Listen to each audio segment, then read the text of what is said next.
Olá pessoal, paz e bem a todos.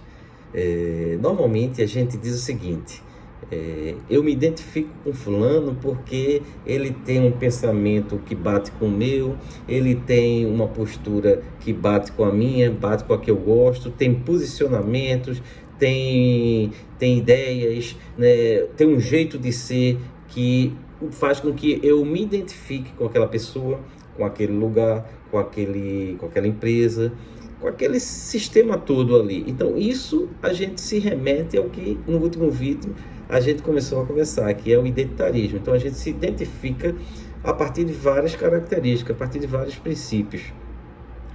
E o que é identidade? Identidade é a forma que você se conhece, né?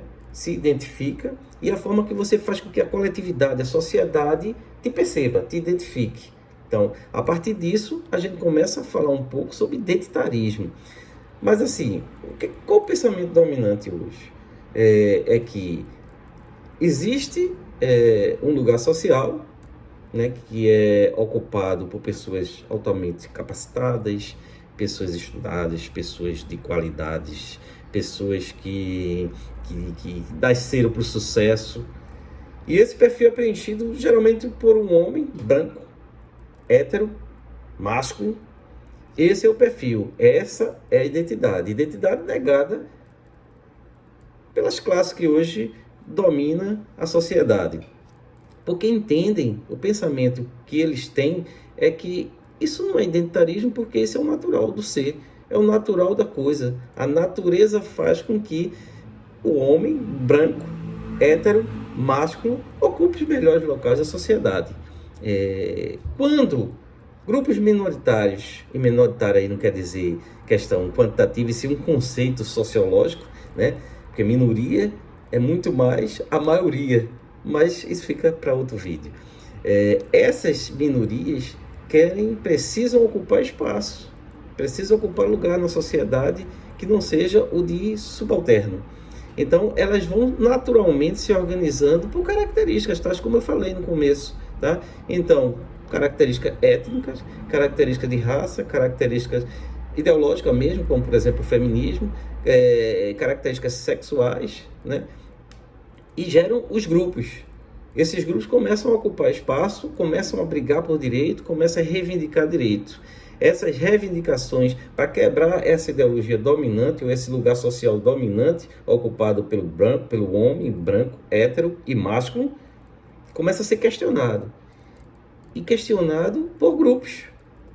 Esses grupos se identificam, né, como o grupo do movimento negro, como o grupo LGBTQIA+, como os indígenas, como grupos religiosos, como a mulher, né, como as feministas, na verdade.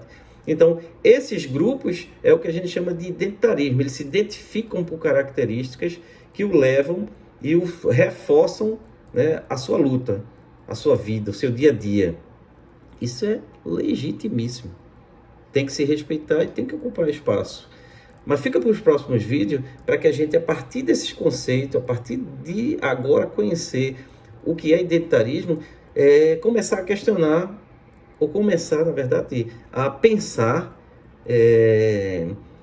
como se dá a atuação desses grupos, qual a contribuição desses grupos para o todo, né, para as conquistas sociais desses grupos minoritários, volto a dizer, não em tamanho, mas em conceito social. Isso é um conceito sociológico. Quando a gente fala na minoria, a gente fala em conceito sociológico e não matematicamente, numericamente, né?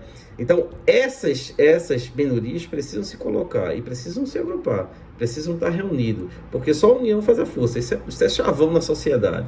Então, começando a pensar um pouco sobre identitarismo e as formas de atuação, e em que momento ela contribui para essa luta contra a opressão, para essa luta para se ocupar espaços dignos, decentes, do povo em geral,